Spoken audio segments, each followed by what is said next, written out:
Alright guys, I just want to give you my final thoughts on the MGCOOL Explorer Pro, also known as the Mr. Magoo 4K. Okay, we've been having a little fun with that. Mr. Magoo 4K. I still can't get over it.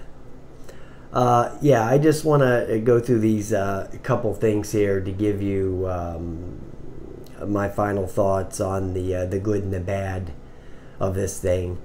The good thing is it's the price.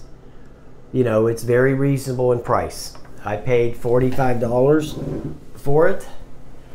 When I was on Amazon the other day, you know, it was scrolling around the bottom because it knew I bought it, so it was trying to get me to get another one, and it was $52. So the price is starting to creep up on it because it's a really good camera. When people are buying things, the price goes up. The price goes down when they don't buy them. That's how the free market economy works. When people don't want it, then the price drops. But the price is starting to creep up on this thing, so it must be getting, you know, getting somewhere. So let me get to the good points. The good points of this thing, does really nice time lapse, which was a feature in this I didn't even expect in this thing. Okay, I didn't even think it was going to have a time lapse in here. So I was really surprised that it even had that feature, and it does it really nice. I did that video of that sunrise on the roof. That was 3 hours down into 4 minutes, and it did really nice on that, and that was in 4K. So I was really impressed with the time lapse on this thing. So it did good on that. It did really well when I hooked it to the Solo and just did the 1080p 30. I took it up, and there was no jello in there, and it, you know, it wasn't stabilized. So, but it was really calm. You know, the video was very still. You know, when you turned it, it banked because, you know, there's no gimbal on there. It just has that little shock absorber that the 3DR has in that standard little camera holder they give you. So it did really well on that. And the sound wasn't that bad. It was comparable to the GoPro, which the GoPro doesn't have the greatest sound. This sound was every bit as good as the GoPro.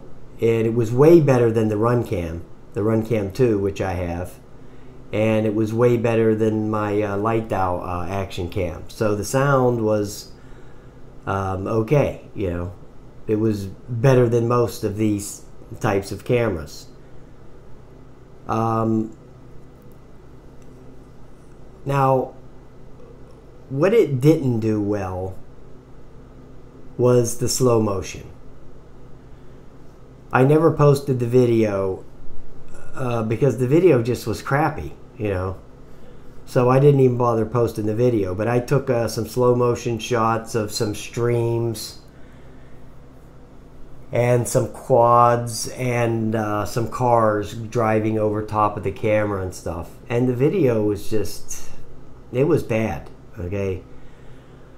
And then I took the video and I tried to post it a little bit in Cyberlink.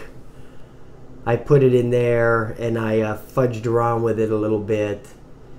That didn't do any good. And then I threw it into iMovie and farted around with it a little bit. But it just wouldn't make it look good. You know, it just, this is not good for slow motion. I mean, it's crappy slow motion, but it's, I mean, it doesn't touch the iPhone or anything like that. It's not even close to that. So I wouldn't get this if you were looking at getting slow motion. So you can scratch that one off your list. And the still photography, I wasn't that impressed with with the photographs. The single shot photographs. They were, I don't know, they just looked washed out. I took a bunch of them. I went to the Monroeville Mall, took a bunch of photographs there. Out at the park, I took a bunch of photographs, and that wasn't good at all. So I wouldn't get this for doing that. But for the video, the 4K, the 1080p, and the time lapse, yeah. So to me, this thing is well worth the money. Just for those features alone, it's worth the money to me. I think it's a really good value for what you're going to pay for it now, which is going to be probably around $55. You know, I showed you this when I got the Amazon goodie, but they give you this stuff, you know, the extra battery, the bike mounts, and all that crap, you know, that thing. Now, I didn't try the water test. I was going to try the water test and have the boat go and set this in the water and have the boat going by. But, you know, the 1080p video looked real good, so why, you know, that's going to be recording in that. So, I mean, I don't think that that would change things just because it was in this case and sitting in the water. I think the video is going to be what the video is. Because the driving video looked okay. You know, I put it on the hood roof of my car with that suction mount and drove it around the mall, so, and that video was fine. So I don't think that would have, doing any kind of underwater test, I don't think that would have made any kind of a difference. Whatever it is that they put in these cameras that make slow motion good, this don't have it in it. But the other features work really well. And it has a lot of options on here too. You can do, you know, raise your frames per second. It's got 1080p 60, you know, 720p 60, and, you know, it's got all these different options on it. It has the time-lapse options where you can set the interval of the time-lapse. I think there's like 5 intervals that you can set on the time-lapse. So it's really nice for time-lapse. So that's probably the best thing that it does as far as I'm concerned, is doing time-lapse. So I recommend it for that.